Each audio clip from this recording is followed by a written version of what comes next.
All right, Commissioner, you know, one of the things that has happened, you spoke out about this summer. You know, with success comes scrutiny, and one of the things I wanted to ask you about was players and the agent issue. You came out at SEC Media Days, you were very adamant that something needed to be done about players having contact with agents improperly. You've had some high-profile players to have to sit out games because of it. A, what needs to be done? B, in your mind, what can be done? Well, Tony, first, I don't excuse behavior of any student athlete that violates rules, and those that did it are sitting out and getting punished for it. But having said that, I believe that we need a national strategy for college athletics to deal with agents. I think the focus has been in the wrong place. The focus has been more on the enforcement side. The focus needs to be, how can we provide student athletes who have pro aspirations with the information and the ability to follow their dream in an appropriate way within the model of college athletics, within the amateurism model. And when I think about that, I think about a student who's a dancer or a violin player and wants to be in an orchestra and a symphony. We do everything we can to help them get educated. We need to do the same thing. And the NCAA rules, as far as I'm concerned right now, are more part of the problem than the solution. Now, having said that, the NCAA has taken some initiative, put together a group. We recently had a meeting of commissioners, athletic directors, NFL people, NFLPA people, everyone who's involved in this, everyone who has an interest. And I believe we now have a chance. You know, every problem, Tony, is an opportunity. And this is now our opportunity to change the model and make it work so that everyone involved can help our student athletes get what they need, and at the same time put sunshine on things and get rid of these guys who work in the back alleys.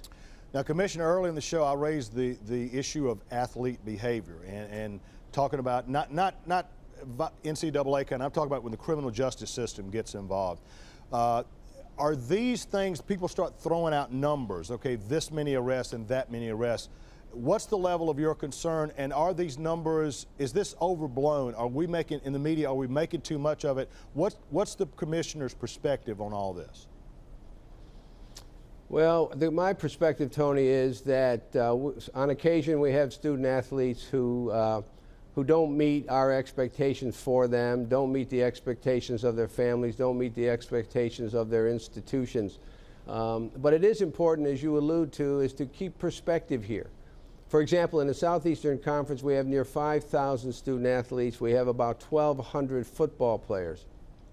And we have several who do things that we don't want them to do.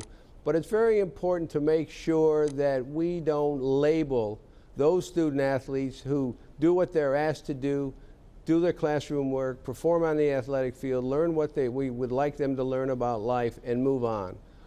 I think it's inevitable that you know, every single person who you're involved with isn't going to perform the way you want them to. And the important thing here is when they misbehave, there needs to be consequences, and on occasion severe consequences.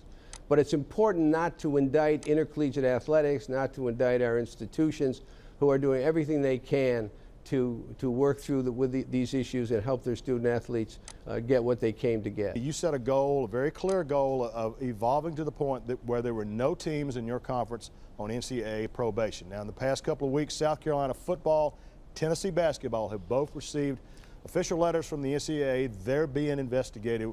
What's the level, after so much work has gone in so far, what's the level of your concern about that situation?